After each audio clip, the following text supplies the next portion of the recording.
Capa. Ok? Né? Vamos falar então sobre ações sistêmicas, né, do agente anestésico. E quando eu falo em ação sistêmica, eu devo considerar que ele pode agir tanto no sistema nervoso central, como também no sistema cardiovascular. Né? O sistema nervoso central é um ambiente que pode ser atingido, assim como o sistema cardiovascular, numa condição muito particular, na chamada superdosagem. Tá? Eu poderia dizer que na grande maioria das vezes o anestésico vai agir exclusivamente no ambiente periférico, ou seja, no local onde ele foi injetado. Entretanto, em situações de superdosagem, né, e quando pode acontecer a superdosagem? Quando eu injeto anestésico num volume muito maior do que o necessário, por falha técnica, quando eu injeto este agente anestésico dentro de um vaso sanguíneo, aí duas coisas vão acontecer: ele não vai funcionar e ele pode diretamente atingir o sistema nervoso central, tá? E quando o indivíduo tem algum problema de metabolização hepática e excreção renal, né? Essas duas situações fazem o anestésico ficar muito mais tempo circulando no indivíduo, sem ser excretado e metabolizado, né? E aí a superdosagem pode acontecer, uma condição um pouco mais rara. Porém, né, a superdosagem é a minha preocupação e eu devo evitá-la a todo custo, sempre fazendo o uso de volumes adequados da solução anestésica e praticando a técnica correta. Nesse sentido, o que a gente aconselha? O uso principalmente desse tipo de artefato aqui, uma seringa de aspiração absoluta. Só ela me faz ter a certeza que nós estamos com uma agulha fora ou dentro de um vaso sanguíneo, né? Se estivermos dentro, nós afastamos, recuamos essa agulha e reinjetamos a solução anestésica, a partir do momento que nós estamos numa região segura.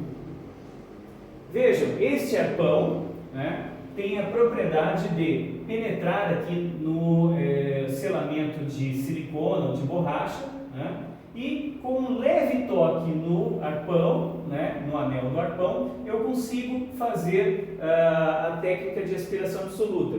Se eu estiver dentro de um vaso, mesmo num vaso menor, o que acontece com a solução anestésica? Ela fica contaminada por sangue, né? E aí, eu devo me desesperar? De jeito nenhum. Eu recuo, faço novamente a aspiração, verifico que não está entrando mais sangue e continuo o meu procedimento. Alguém poderia perguntar se é possível, é comum acontecer essa aspiração absoluta positiva? Sim, né? Na técnica do alveolar inferior, em cerca de 12% dos casos, e nos outros casos, uma condição menor. Porém, em todas as técnicas que nós vamos passar, né, nós vamos colocar aquele momento importante de fazer a aspiração, porque existe ali, naquela região, um volume maior de vasos sanguíneos. E nós devemos, então, a todo custo, para evitar a superdosagem, também evitar a introdução da agulha em vasos sanguíneos. Muito bem. Bom, eu comentei que eu trabalho com sal anestésico. E um grande problema que o sal anestésico sozinho tem é que ele é vasodilatador. O sal anestésico sozinho, quando ele é injetado numa região, ele dilata os vasos sanguíneos e, por conta disso, há uma absorção muito mais rápida da solução anestésica, do agente anestésico. Isso diminui de maneira importante a duração da minha anestesia. Só para ter uma ideia, a lidocaína, por exemplo, sem vasoconstritor, eu tenho só 15 minutos de ato operatório, tá? 15 minutos, porque a lidocaína, ou seja, a xilocaína, dilata de maneira tão importante os vasos sanguíneos que ela é reabsorvida de maneira muito rápida e eu tenho menos de 15 minutos de anestesia pulpar. Para contrabalançar isso, o fabricante adicionou à solução anestésica o vasoconstritor. Quais são os objetivos? O vasoconstritor, obviamente, diminui, né, o calibre dos vasos sanguíneos. Diminuindo o calibre dos vasos sanguíneos, eu tenho uma menor absorção, caindo menos agente anestésico no sangue, ou seja, tornando a droga mais segura, aumenta a duração E também em procedimentos cirúrgicos eu controlo o sangramento. Portanto, em manobras cirúrgicas onde eu preciso, né, ter uma duração maior do agente anestésico e um controle do sangramento, a adição de vasoconstritor é fundamental, tá, ok? Quais são os vasoconstritores que nós temos para uso comercial? O mais importante deles é a adrenalina, tá? Também chamada de epinefrina por alguns fabricantes. Depois, noradrenalina e menos comuns, levonorefrina, felinefrina e felipressina, né? Que é um agente vasoconstritor não simpático mimético ou não adrenérgico. Vamos comentar alguma coisa mais adiante sobre a felipressina. Porém, a maioria dos agentes anestésicos tem na sua composição a adrenalina, que é o agente anestésico, agente vasoconstritor mais forte, tá, ok? Muito bem. Falando sobre a notação de concentração. Vocês tiveram a oportunidade de ver que a concentração do sal anestésico é medida em porcentagem. Aqui a concentração dos vasos constritores é feito desta maneira aqui, ó. 1 para 1000, 1 para 10.000, 1 para 100.000, tá? Por exemplo, a adrenalina na concentração de 1 para 1000 significa 1 grama da droga em 1000 ml de solução, ou seja, 1 litro. Se eu transformo tudo isso, eu tenho 1 miligrama por ml. Essa concentração de adrenalina é muito alta. Ela é usada, por exemplo, quando o indivíduo chega com choque anafilático por mordidas de vespas, de abelhas, ele está com edema de glote, o pronto-socorrista injeta debaixo da pele do paciente 1 para 1000 de adrenalina para reverter o processo de edema, tá? E o paciente ter novamente um batimento cardíaco regularizado, o que cai muito num choque anafilático. Na concentração de 1 para 10.000, também é uma droga usada na medicina como uma droga de urgência. Quando o indivíduo chega com o coração fibrilando, o indivíduo injeta no coração dele diretamente, né? O médico injeta no coração do paciente essa droga na concentração de 1 para 10.000 para reativar o batimento cardíaco, a adrenalina. E qual é a concentração usada em odontologia de adrenalina? 1 para 100.000, ou seja, eu tenho 1 grama em 100 litros de solução, ou seja, 0,01 miligrama por ml.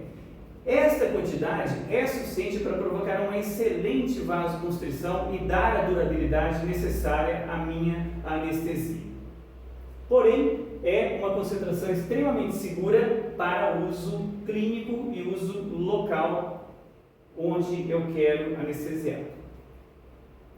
Comentei com vocês, existe um único agente vasoconstritor não adrenérgico, é a felipressina. Quando eu tiver um paciente que não pode tomar adrenalina, a felipressina é o único agente vasoconstritor disponível comercialmente, tá? Ele é encontrado no anestésico chamado Citanest.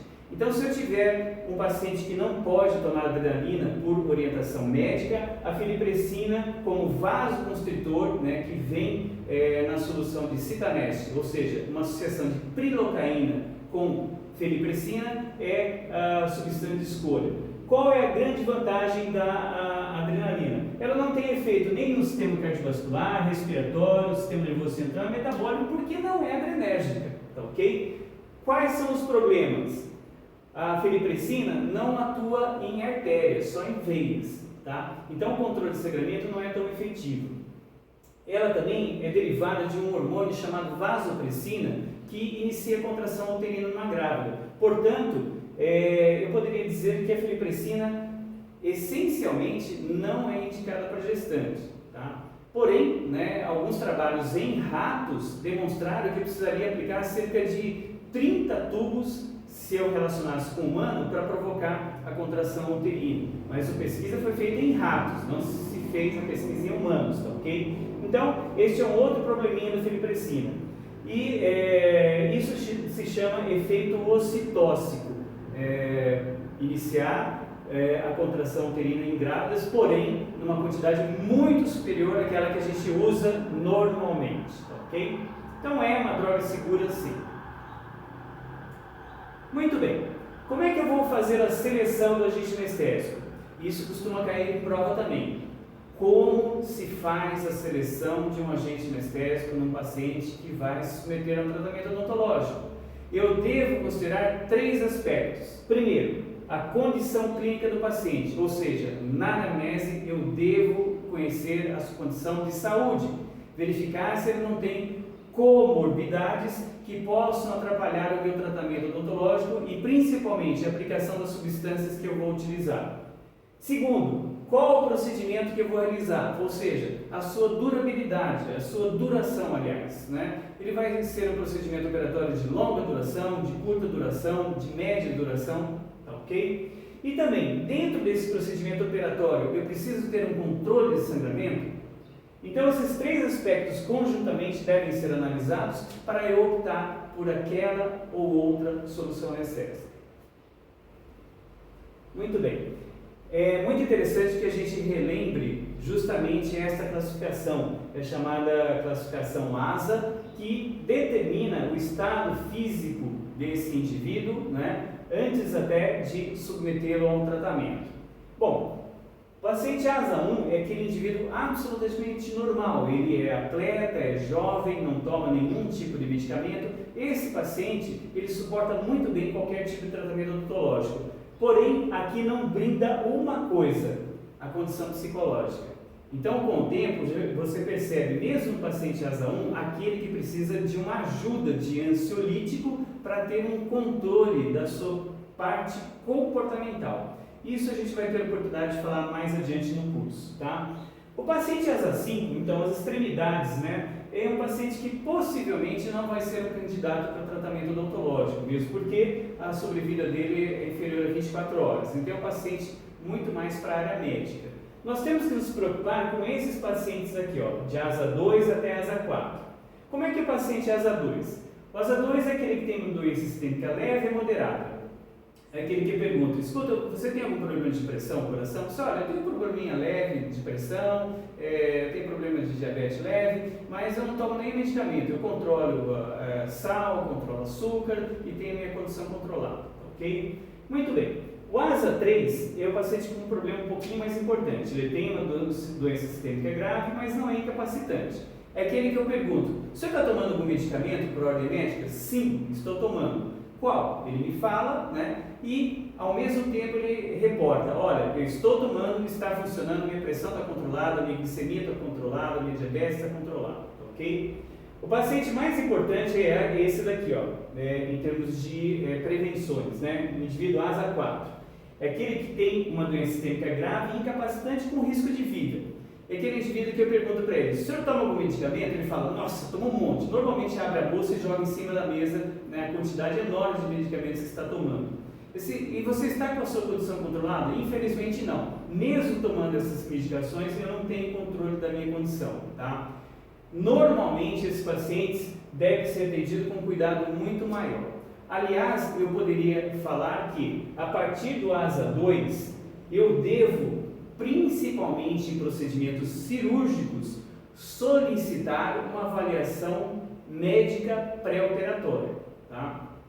Esses pacientes, embora me digam que estão tomando a medicação, eles estão funcionando, eu só vou ter certeza disso quando ele passar por uma avaliação médica.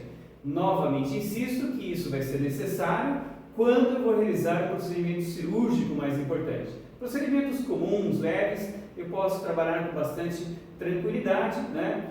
Porém, nessas situações onde eu tenho 2, 3 e 4 pacientes, eu devo trabalhar com muito cuidado. Aliás, esse paciente ASA 4, em algumas situações, a própria classe médica orienta fazer a intervenção em ambiente hospitalar, tá ok? Vamos retomar esse assunto mais adiante em momentos oportunos. Mas o que eu queria considerar aqui, que é muito importante na anamnese, nós conhecermos o nosso paciente e saber a sua classificação para, antes do procedimento cirúrgico, inclusive encaminhá-lo para a avaliação médica operatória, dando mais segurança a mim, ao paciente e ao procedimento operatório que eu vou realizar. Alguém poderia perguntar, escuta, como é que eu faço para encaminhar esse paciente? Como é que eu faço? Uma carta, como nós estamos vendo aqui, ó, para o Dr. João. O Dr. João é o paciente, né? Aliás, é o médico do nosso paciente. E poderia se escrever mais ou menos algo, como nós colocamos aqui, como um modelo. Solicita avaliação médica pré-operatória do paciente fulano e tal, que será submetido à cirurgia odontológica. Isso é importante, eu estou dando o nome do paciente e o que nós vamos fazer com ele. Durante a anamnese apresentou PA 17/10. Essa é uma pressão arterial elevada para o paciente que não está ainda em procedimento. Só na anamnese ele deveria estar com uma pressão mais regular. Infelizmente, esse paciente às vezes nem sabe que tem pressão alta. Será efetuada anestesia local com mepivacaína, é o que nós usamos normalmente, a 2%, e adrenalina 1 para 100 mil, aproximadamente 6 ml, ou seja, um pouco mais de 3 tubos. Injetado de forma lenta e com aspiração absoluta. Para controle da ansiedade, já se trata de um paciente nervoso, nós vamos receitar um ansiolítico diazepam. E eu peço orientações e condutas caso necessárias, né? Então, o profissional da área médica, quando vê uma carta nesse sentido, com certeza ele vai dar atenção ao profissional e ao paciente e vamos trabalhar esse indivíduo regularizando a sua condição através de medicação, né? Aumentando a dosagem se for necessário, tudo para fazer com que o nosso procedimento odontológico transcorra com mais segurança. Bom, falando nisso, nós vamos colocar aqui em algumas situações especiais. O hipertenso, por exemplo, né, como nós comentamos, é necessário fazer avaliação médica prévia, tentar fazer sessões mais curtas e, essencialmente, as urgências odontológicas, pelo menos até o momento que a sua condição de hipertensão esteja regularizada. O ansiolítico pré-operatório é para controlar mesmo a pressão arterial. A gente sabe que um paciente nervoso sempre fica com a pressão arterial mais alta. E usar a solução anestésica mais adequada, assim como técnica adequada, evitando a injeção intravascular, evitando a superdosagem em si. Os pacientes diabéticos, os cuidados são muito similares, né? Aos pacientes com doenças vasculares, os hipertensos. Devo lembrar que os pacientes diabéticos têm uma tendência à formação de aterosclerose, ou seja, placas de gordura. Então, por isso, eu devo evitar o aumento da pressão arterial para não liberar essas placas de gordura nesses pacientes, né? Eles têm uma predisposição mais importante à infecção, né? Por isso, em procedimentos cirúrgicos, normalmente a gente passa antibiótico pré-operatório e devo controlar não só o estresse como a glicemia, porque o estresse aumenta o nível glicêmico. Então, assim como os pacientes hipertensos, diabéticos têm que ter controle também da ansiedade. Falando nisso, né, esse trabalho muito interessante feito pelo Malamed, ele submeteu indivíduos a situações de estresse, som alto, imagens desagradáveis, né, e ele liberava adrenalina endógena nessas situações.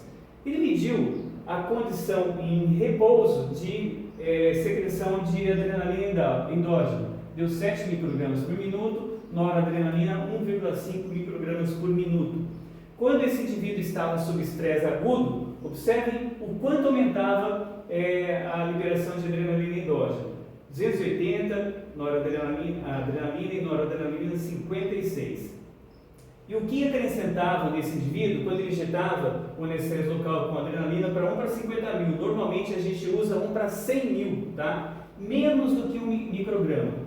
Esse slide mostra exatamente o quanto é importante a gente controlar muito mais o estresse do paciente do que a solução anestésica em si, né? Por isso é tão importante a gente reconhecer a ansiedade desse paciente, trabalhar essa ansiedade antes de fazer qualquer tipo de intervenção sob anestesia local. Entretanto, né, esta gotinha aqui num paciente estressado pode ser a última que faltava para dar algum problema de pressão ou de coração nesse indivíduo. Portanto, devemos reconhecer o nosso paciente antes de fazer qualquer tipo de intervenção. Não só o aspecto físico, como o aspecto psicológico ou comportamental também.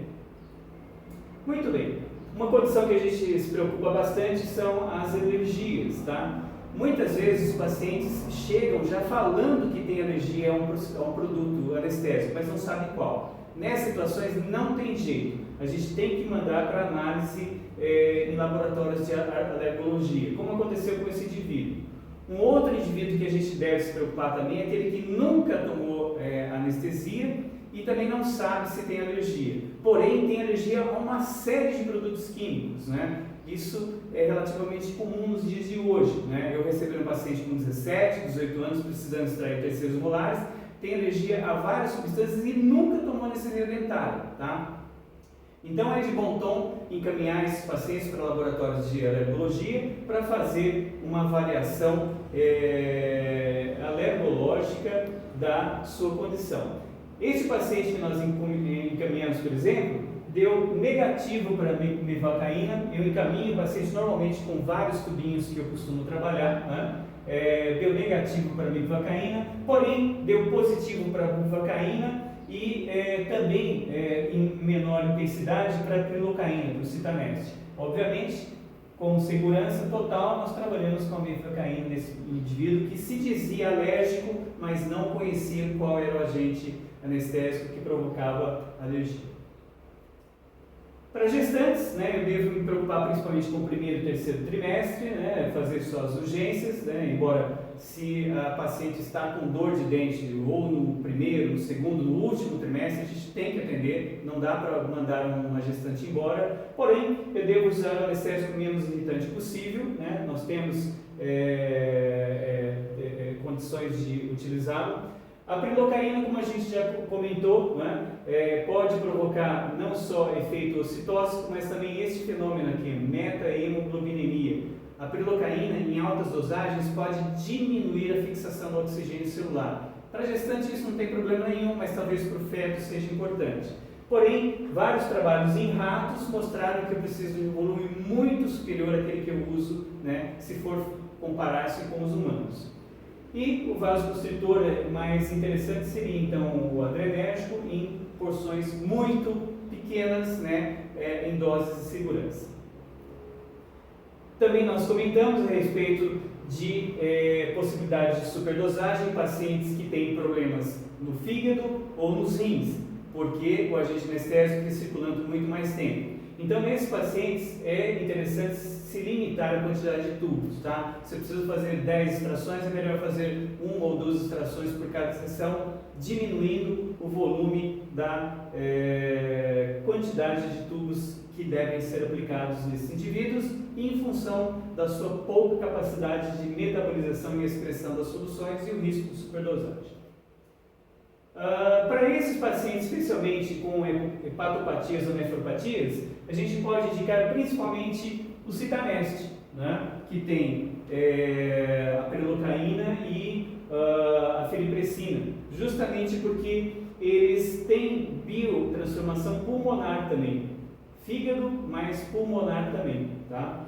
Se eu tiver um paciente que não pode usar de jeito nenhum agentes anestésicos do grupo amida, porque eles são metabolizados essencialmente no fígado, ou como no caso da prilocaína no pulmão, a procaína seria um agente anestésico de escolha. Então nós tivemos a oportunidade de atender um paciente que tinha acabado de fazer o transplante renal, né, e dentro do hospital ele desenvolveu um abscesso. E lá, em função dessa dificuldade de excreção, nós utilizamos a procaína como agente anestésico local para fazer a drenagem do abscesso, porque estava em ambiente hospitalar. Em hospitais não encontra a procaína e a vantagem é que a procaína é metabolizada só no sangue, tá, ok? Então, nesse paciente em particular, a gente pôde escolher a procaína como o agente anestésico alternativo. Em pacientes pediátricos é sempre interessante lembrar que, na grande maioria das vezes, fazemos sessões curtas, procedimentos odontopediátricos são bem curtos também, não vale a pena submeter um paciente a uma anestesia de longa duração, mesmo porque eles podem, né, voltar na sessão seguinte com esta imagem aí que vocês estão vendo, né? Um paciente que submeteu pela primeira vez ao bloqueio do alveolar inferior bucal lingual, teve a língua anestesiada em função desse bloqueio e simplesmente mastigou a língua. Então voltou 2 ou 3 dias depois com essa aparência, com a linguinha mastigada.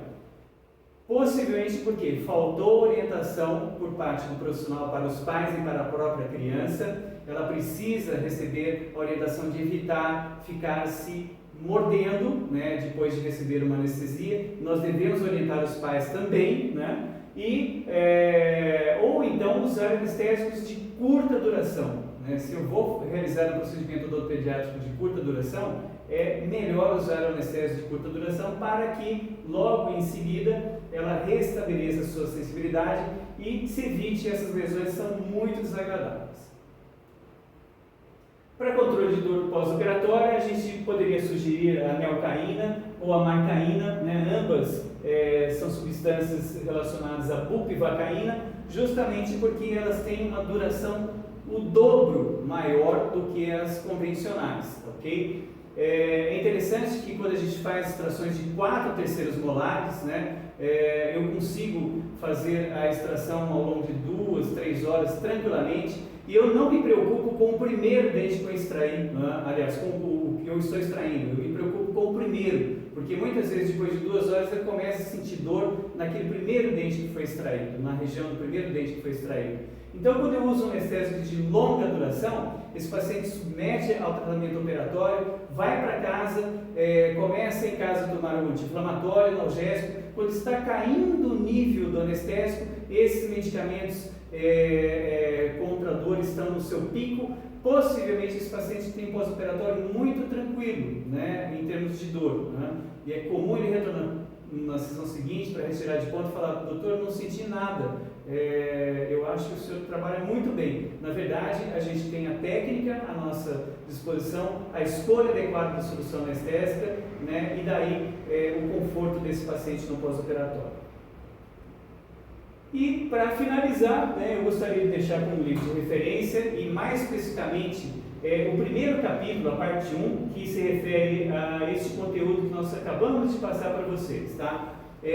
Como eu já comentei no início, esta aula é só uma referência, ela não é definitiva, é só uma orientação de estudo, porém, em um momento oportuno, de maneira online, né, nós poderemos tirar as dúvidas a respeito desse conteúdo que vai cair na P2, não na T1, a T1 não vai cair, mas em videoconferência a gente pode tirar as dúvidas e preparar-nos melhor, né, não só para o uso das soluções, como também tirar as dúvidas que elas estiverem surgindo, ok? Então, muito obrigado, até a próxima.